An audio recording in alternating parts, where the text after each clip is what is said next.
Student Gurukul institute by Ravikant Kumar. मैं YouTube channel के माध्यम से मैथ के IIT JEE सिलेबस के आधार पर प्रोबेबिलिटी टॉपिक पर वीडियो बनाया हूँ। For 3 event A, B and C, if P exactly one of A or B occurs equal to probability of exactly one of B or C occurs equal to probability exactly one of C or A occurs equal to 1/4 and probability of all the 3 events occur simultaneous is equal to 1/16. Then the probability that at least one of the element occurs is। तो इसका देखिए बनाने का logic term दिया है, कुछ करना है कि आकर शब्द को याद करना है। अब एग्जैक्टली जो शब्द दिया है वन ऑफ, जो का त्यों होता है। एग्जैक्टली मैंने वॉट एवर सेम जाता है, जो सम कुछ लेते हैं, इसमें भी सम लेते हैं, इसमें भी सम लेते हैं, कुछ है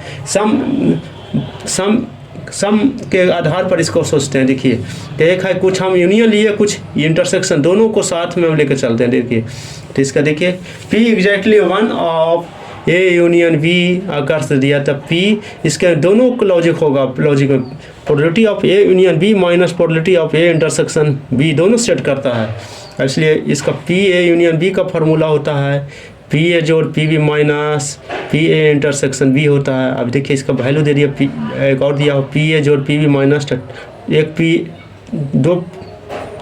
2P probability of A intersection B चल गया अकॉर्डिंग टू द क्वेश्चन। अब देखिए क्वेश्चन के अनुसार चलते हैं। अब देखिए A और B का कह रहा है, तो देखिए प्रोबेबिलिटी ऑफ A जोड़ probability of B minus 2 probability of A intersection B आगे 1/4 दे दिया है। फिर कंडीशन 2 कह रहा है कि प्रोबेबिलिटी ऑफ B और C का कह रहा है, तो प्रोबेबिलिटी ऑफ B जोड़ probability of C minus 2 probability of B intersection C 1/4 दिया। C और A के अनुसार चलेंगे, तो प्रोबेबिलिटी ऑफ C जोड़ probability of A minus 2 probability of C intersection A is equal to 1/4 आ गया।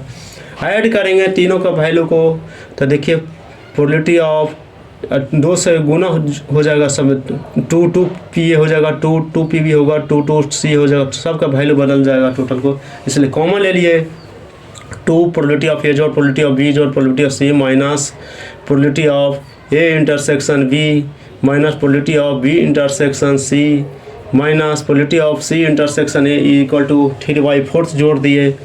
अब देखिए 2 से हमें से इसका डिवीजन हो जाएगा, 3/8 चल जाएगा। प्रोबेबिलिटी ऑफ A जोड़ probability of B plus probability of C minus probability of A intersection B minus probability of B intersection C minus probability of C intersection A equal to 3/8 आ गया। दिया हुआ value है probability of A intersection B intersection C आ गया बराबर 1/16 आ गया। अब देखिए इसका अब इसमें आ गया। अब देखिए क्वेश्चन में है कि हमेशा probability of A union B union C दे दिया है, तो we know that probability of A जोड़ प्रोबेबिलिटी ऑफ B जोड़ probability of C minus probability of A minus probability of A intersection B minus probability of B intersection C minus probability of C intersection A plus probability of A intersection B intersection C है, इसलिए value दे दिया है इतना का 3/8 आ गया plus 1/16 आ गया, तो 16 आ गया। एलसीएम लिए तो 6 + 1 आ गया, 7/16 आ गया। आंसर इज B आ गया। नेक्स्ट प्रॉब्लम है probability of B equal to 3/4 into probability of A intersection B intersection C complement is equal to 1/3 and probability of complement A intersection B intersection complement C equal to 1/3 है। Then probability of B intersection C is क्या होगा इसका, तो जिसमें एक देखिए logic term दिया है कि देखिए हमेशा कम्प्लीमेंट का चर्चा क्या है, एक है, एक में 2 कंप्लीट, दोनों कंप्लीट आता है।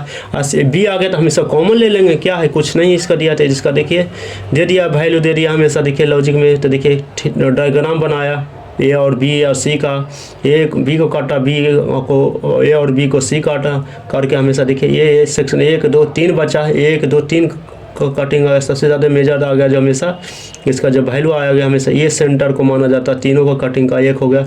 तो कॉमन ले लिए बी को पॉइंट को मैंने कॉमन लिया। अब देखिए इसका पी वी, अब इसका देखिए ले पी बी इंटरसेक्शन बी बराबर पी वी मेन है, तीनों का पॉइंट एक है जो बी है, जो हमेशा तीनों का कॉमन पॉइंट है, सेम पॉइंट पर चलता है। देखिए तो P V minus probability of A intersection B intersection C का कंप्लीमेंट लिए plus probability of complement A intersection B complement C कर दिए, इसलिए पी वी बराबर 3/4 माइनस 1/3 और 1/3 कर दिए, इसलिए 3/4 माइनस 2/3 बराबर 1/20 आ गया। आंसर इज ए हो गया। नेक्स्ट प्रॉब्लम है if E and F are event with probability of E less than equal to probability of F आ गया and probability of E intersection F less greater than 0 then which one of the not correct आ गया। अब देखिए इसमें condition दे दिया probability of E less than equal to probability of F में आ गया, इसका सबसेट होता है, सब इस पर इक्वल टू इतना को एक बराबर हम सबसेट ए ले देंगे, लेस देन का इसका सबसेट ए होता है। दूसरा का ग्रेटर देन 0 है तो ग्रेटर देन का सिंगल आता है, सेट आता है।